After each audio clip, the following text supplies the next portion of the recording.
పరాభవనామ సంవత్సరం మీనరాశి వారికి 2026 ఉగాది నుంచి ఆదాయ వ్యయాలు చూసుకున్నట్లయితే ఆదాయం 14, ఖర్చు 11, గౌరవం 7, అవమానం 2. ఇక ఈ సంవత్సరంలో మీనరాశి వారికి ఒక విధంగా జన్మరాశిలో శనైశ్వరుని యొక్క సంచారం, అర్ధాష్టమంలో ఉన్నటువంటి బృహస్పతి యొక్క సంచారం, ద్వాదశంలో నడిచేటువంటి రాహు సంచారం.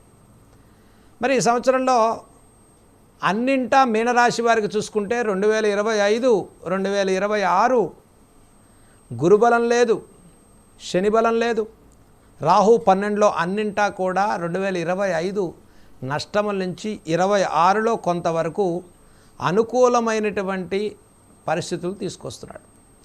మరి ఎప్పుడు అనుకూల పరిస్థితులు కలుగుతాయండి అంటే గురువు యొక్క పంచమ మార్పు ఏదైతే వస్తుందో 2026 మీనరాశి వారికి జూన్ 2వ తారీఖు నుంచి అత్యంత అనుకూలమైన యోగదాయకమైన సంవత్సరంగా చెప్పుకోవచ్చు.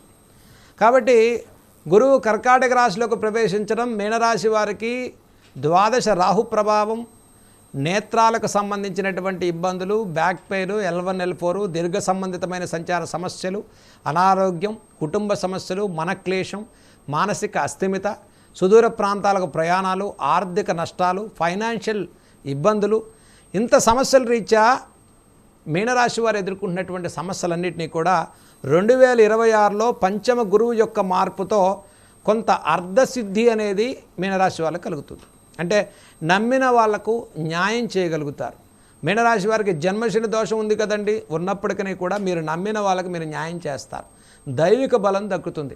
గత నష్టాలని పునరావృత్తి కాకుండా చేసుకుంటారు. ఆర్థికంగా కొంత మెరుగుపడుతుంది. దీర్ఘకాలిక సమస్యలు కొంత మెరుగుపడతాయి. నమ్మిన వ్యక్తులు మీ దగ్గరికి వస్తారు. మీ మాటకు విలువ పెరుగుతుంది. కుటుంబపరమైన విషయాల్లో కూడా కొంత సానుకూల పరిస్థితులు అవ్వటం ప్రారంభమవుతాయి.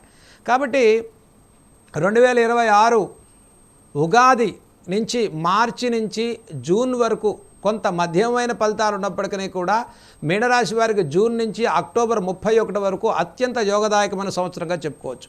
విద్యార్థులకు ఫోకస్ బాగుంటుంది. విద్యా సంబంధితమైన అభివృద్ధి బాగుంటుంది. అలాగే ఈ రాశి వారికి జన్మశని, ద్వాదశ రాహుపీడ ఉన్నప్పటికీ కూడా గురుబలంతో కూడుకున్నటువంటి బలం 2025 కన్నా 26లోనే ఎక్కువగా ఉంది మీనరాశి వారికి. అంటే ఒక రకంగా 25 మొత్తం కూడా నష్టాన్ని ఇచ్చాడు మీనరాశి వారికి. కానీ 26 మాత్రం జూన్ నుంచి ఇది ఒక యోగదాయకమైన సంవత్సరంగా చెప్పుకోవచ్చు. ఈ సంవత్సరంలో ఈ గురుబలంతో వివాహాది ప్రయత్నాలు సఫలీకృతం అవుతాయి. మీకున్న తేజస్సు